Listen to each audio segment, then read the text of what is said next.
अब हम स्टार्ट कर रहे हैं सेक्शन कटिंग पे। तो first we will insert knife in the knife holder. ठीक है, माइक्रोटोन के नाइफ होल्डर पे नाइफ फंसा रहे हैं और टाइटली स्क्रू अप कर रहे हैं एंगल मेंटेन करते हुए। फिर फिक्स करना है ब्लॉक को इन द ब्लॉक होल्डर जो कि एक स्टील कैरेज पे प्रेजेंट है। फ्री मैकेनिज्म से तब तक आगे बढ़ाते रहेंगे ब्लॉक होल्डर को जब तक ब्लॉक नाइफ के एज को टच नहीं करने लगता। फिर जब टच करना स्टार्ट करने वाला होगा तो फिर फर्स्ट वी विल एडजस्ट करेंगे 10 से 15 माइक्रोमीटर का उतने तक में हमें ट्रिम करना है। 10 से 15 माइक्रोमीटर में हमें ट्रिम करना है एक्सेस वैक्स को। कब तक? जब तक ये टिश्यू एक्सपोज नहीं हो जाता। ये हम ओल्ड नाइफ से या यूज नाइफ से करेंगे। फिर जब टिश्यू एक्सपोज होने लगेगा तो हम नाइफ बदल लेंगे, न्यू नाइफ लगाएंगे। Care should be taken not to trim too coarsely because small biopsy में बी लॉस। टिश्यू या ब्लॉक में torn give rise to considerable artifact. तो 10 से 15 माइक्रोमीटर तक हमें ट्रिम करना है। और कब तक? जब तक टिश्यू एक्सपोज होना शुरू ना हो जाए। फिर unsuspected small foci of calcification में cause tear in the tissue. Once the surface of tissue is been expose, जो एक्सपोज हो जाए, return the block to the ice tray. फिर रीसेट करना है 4 से 6 माइक्रोमीटर तक थिकनेस गॉस को।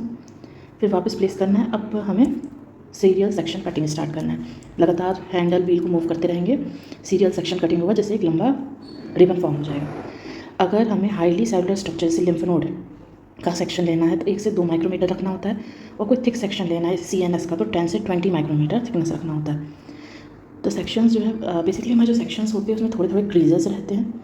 ठीक है, और तो अब हमें जो है इस क्रीजेस को फ्री करना है और स्ट्रेट करना है सेक्शन को, तभी हम स्लाइड में ले पाएंगे। तो हम इसको आगे फ्लोटेशन के लिए ले जाते हैं। Factors affecting sectioning temperature. ठीक है, block of tissue are easily sectioned if at temperature lower than the room temperature. ठीक है, जो भी रूम टेम्परेचर उससे थोड़ा ठंडा हो, इसलिए जो ब्लॉक है बनने के बाद उसे हम फ्रिज में रेफ्रिजरेट करते हैं ताकि उसका टेम्परेचर डाउन हो जाए, क्योंकि ठंडा होगा तो अच्छा ब्लॉक कटेगा। नाइफ का एंगल प्रॉपर होना चाहिए। कटिंग की स्पीड इंपॉर्टेंट ज़रूरी है ताकि रिबन का फॉर्मेशन हो। और टाइप ऑफ टिश्यू, उसके बेसिस पे हम थिकनेस डिफाइन कर रहे हैं। नाउ फ्लोटेशन, हमने कहा कि जो हम रिबन बन रहा है तो उसमें थोड़े थोड़े क्रीजेस हैं, तो फ्लोट करना पड़ेगा ताकि वो स्ट्रेट हो जाए। तो cutting section becomes slightly compressed and creases before being attach to the slide. तो जब स्लाइड में अटैच करना है उससे पहले हमें क्रीजेस को फ्लैटन करना है। और वो कैसे होगा? जब हम लोग फ्लोटेशन करेंगे, फ्लोट कराएंगे इसको इनटू द वार्म वाटर। तो पहले हम फ्लोटेशन बाथ पे डालते हैं। फ्लोटेशन बाथ में हम लोगों को थोड़ा पानी रखना है, वो हीट अप होगा अप टू 30 डिग्री सेंटीग्रेड। फिर उसमें हम 15 to 30 डिग्री सेंटीग्रेड रहता है। फिर उसमें जब फ्लोट स्ट्रेट हो जाएगा तो हमें सिर्फ टिश्यू का सेक्शन उठाना है वार्म स्लाइड में, फिर इसको हॉट प्लेट पे रखना है। ठीक है, ताकि वो ड्राई हो सके एक्सेसिव वाटर। रिमेंबर, हमें ज़रूरत है कि जो टिश्यू पे हम ले रहे हैं स्लाइड पे वो उस पर चिपके, इसलिए हम लोग एडहेसिव का भी यूज़ करते हैं। तो वो होते हैं सेक्शन एडहेसिव्स। तो if section is sufficiently dry it will adhere to the slide adequately. और यहाँ ड्राई तो है नहीं क्योंकि फ्लोटेशन बाद पे इसको डाला है। For most staining procedure, section from tissue for example those having high concentration of blood, nervous tissue, skin या डीकैल्सिफाइड टिश्यू, ये सारे प्रोन होते हैं डिटैच होने के लिए। प्लस जो ड्राई नहीं है वो डिटैच हो सकते हैं। तो बेस्ट होता है कि कोई भी एडहेसिव अप्लाई कर दो वार्म स्लाइड पे, तब उसको उठाओ। एडहेसिव यूज़ करते हैं Mayer's egg albumin, gelatin, chrome gelatin, starch या रेजिन। इसके अलावा सोडियम सिलिकेट या सिलोइडिन भी यूज़ कर सकते हैं। अब हम स्टार्ट कर रहे हैं। हमने स्लाइड में ऑब्टेन कर लिया अपने टिश्यू को, हॉट प्लेट पे रखे हैं। जितना भी वाटर है ड्राई हो जा रहा है हॉट प्लेट पे, इवन एडहर हो जा रहा है, चिपक जा रहा है एडहेसिव की वजह से टिश्यू स्लाइड पे। और वैक्स जो एक्स्ट्रा है टिश्यू के बाहर है वो भी मेल्टन होकर रिमूव हो जा रही है। अब उसके बाद हमको करना है स्टेनिंग। ठीक है, what you mean by staining? Staining is a process to impact colour and therefore contrast to specific tissue constituents. पहले हमें डाइज पता होने चाहिए। तो क्रोमोपोर के अकॉर्डिंग हमें क्लासीफाई करते हैं to natural and synthetic. Natural मतलब नेचर से मिला, सिंथेटिक मतलब हमने बोला आर्टिफिशियली प्रोड्यूस किया है। पीएच के बेसिस पे एसिडिक, बेसिक और न्यूट्रल। तो नेचुरल यानी कि जो हमें प्लांट या एनिमल से एक्सट्रैक्ट हुआ है, जैसे हेमाटोक्सिलिन, ऑर्सेन, कार्माइन या सैफ्रॉन। सिंथेटिक ये हमने प्रोड्यूस करा है किससे? कोल तार डेरिवेटिव से। एसिडिक, तो एसिडिक होगा तो उसको बेसिक कंपार्ट से एफिनिटी होगी। बेसिक हमारा होता है साइटोप्लाज्म। ठीक है, तो हमारा ये हमारा ईओसिन एग्जाम्पल है। बेसिक इसकी एफिनिटी एसिडिक पार्ट से होगी। न्यूक्लियस में होता है, हमारा होता है न्यूक्लिक एसिड, तो ये न्यूक्लियस को स्टेन करता है जैसे हेमाटोक्सिलिन। बाकी न्यूट्रल जो होते हैं it have affinity to both acidic and basic. तो neutral dyes are basically insoluble in pure water, पर वो डिजॉल्व हो जाते हैं इन अल्कोहल, जिसका एग्जाम्पल है Romanowsky stain. Mechanism of staining पे आते हैं। तो biological staining is the union between dye and tissue which resist simple washing.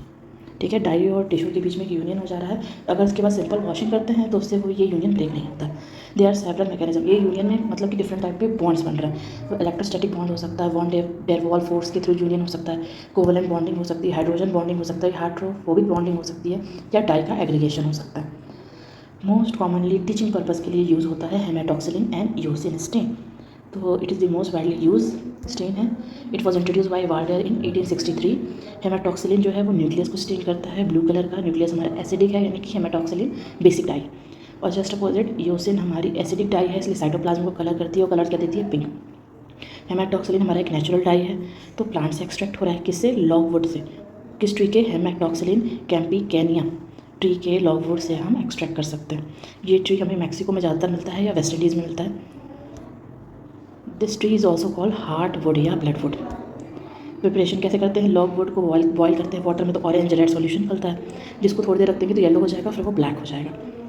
ठीक है, we will precipitate out by using aqueous solution of urea. अब इसमें यूरिया डालेंगे तो वो प्रेसिपिटेट हो जाएगा dye. It does not have staining property itself, इसके पास खुद की स्टेनिंग प्रॉपर्टी नहीं है। ये स्टेनिंग प्रॉपर्टी अचीव ये कैसे कर रहा है, बाई ऑक्सीडेशन। और हेमाटोक्सिलिन कन्वर्ट होता है हेमाटिन में, तो ये हमारा डाई का काम करता है। ये ऑक्सीडेशन एयर में होगा तो 3 से 4 महीने लग जाएंगे इसको, नहीं तो केमिकल ऑक्सीडाइजिंग भी कर सकते हैं with the help of sodium iodate. 200 milligram 200 milligram use करते हैं फॉर 1 ग्राम ऑफ हेमाटोक्सिलिन। एक और दिया है यहाँ agent glycerol is incorporated in many staining solution to prevent over oxidization to reduce evaporation. कहने का मतलब है हेमाटोक्सिलिन अगर ओवर ऑक्सीडाइज हो जाएगा तो वो इवापोरेट हो जाएगा, तो उसको प्रिवेंट करने के लिए इसमें ग्लाइसरॉल डालते हैं। It act as stabiliser and improve quality of staining. इसके अलावा मॉडरेंट, तो haematein is a ionic dye. It have poor affinity for tissue, अब इसकी टिश्यू के लिए एफिनिटी अच्छी है नहीं, पहले स्टेनिंग क्वालिटी आ गई। And is inadequate as a nuclear stain, तो ये न्यूक्लियर को भी स्टेन नहीं कर पाएगा न्यूक्लियस को without the presence of mordant. Most useful mordant है हेमाटोक्सिलिन का अमोनियम, आयरन या टंगस्टन। कहने का मतलब एक मॉडरेंट भी चाहिए, अमोनियम, आयरन या फिर टंगस्टन। ग्लाइसरॉल भी चाहिए जो उसको स्टेबलाइज करे, और ऑक्सीडेशन भी इंपॉर्टेंट है। तो हेमाटोक्सिलिन इसी बेसिस पे क्लासीफाई हुआ है इनटू 6 टाइप। एलम हेमाटोक्सिलिन, इसमें एलम सल्फेट यूज़ होता है as mordant. Iron haematoxylin, tungsten haematoxylin, और मोलिब्डेनम हेमाटोक्सिलिन, लेड हेमाटोक्सिलिन, या हेमाटोक्सिलिन विदाउट मॉडरेंट।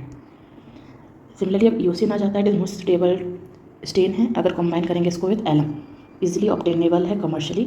इसमें ईओसिन वाई होता है, येलोइश होता है, most commonly use. It is soluble in both water and alcohol. इसके अलावा ईओसिन ब्लू होता है, ईओसिन ब्लूइश कलर का इथाइल ईओसिन होता है।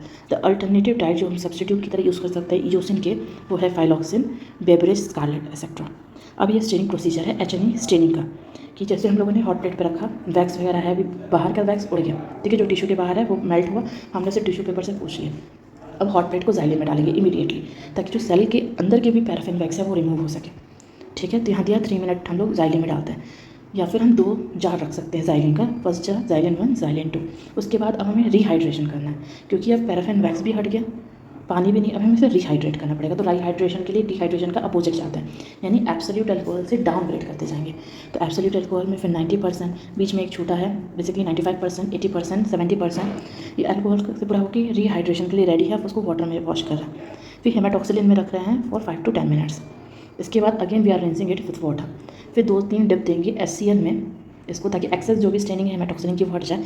Again we will wash with water, ये वॉशिंग है ताकि एक्सेस HCl हट जाए, जो ज़्यादा से ज़्यादा HCl है। फिर काउंटर स्टेनिंग करेंगे ईओसिन में। ईओसिन की टाइमिंग हमें रिक्वायरमेंट के हिसाब से कि हमें कितना पिंक कलर चाहिए साइटोप्लाज्म का, उस हिसाब से हम टाइमिंग मॉडिफाई कर सकते हैं। Again we will rinse with water, जो एक्सेस डाई है वो हट सके। फिर ग्रेटेड अल्कोहल से करेंगे 70%, 90%, एब्सोल्यूट अल्कोहल का 2 डिप। लास्ट में we will clear with xylene, ताकि अल्कोहल भी हट जाए। और after that we will air dry करेंगे उसको, and then we will mount with DPX। DPX का फुल फॉर्म है डाई ब्यूटाइल फेलाइलेट पॉलीस्टरीन जाइलिन। थोड़ा टफ है, प्रैक्टिस करेंगे या DPX बोलेंगे। तो ड्राई करेंगे, DPX उसके ऊपर रखा, ये बेसिकली स्टिक करने के लिए, फिर कवर स्लिप से कवर कर लेंगे स्लाइड। DPX क्या कर रहा है, जाइलिन को रिप्लेस कर रहा है क्विकली, और फिर हम लोग DPX का यूज़ करके कवर स्लिप को भी स्टिक कर पा रहे हैं। और DPX हमारा स्टेनिंग को प्रिजर्व भी करता है।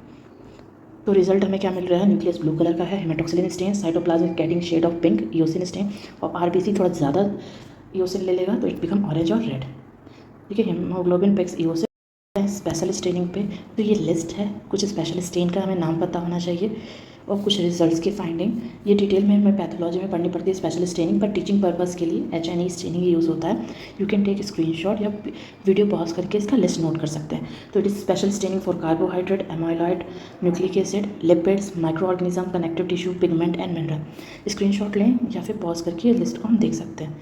Thank you.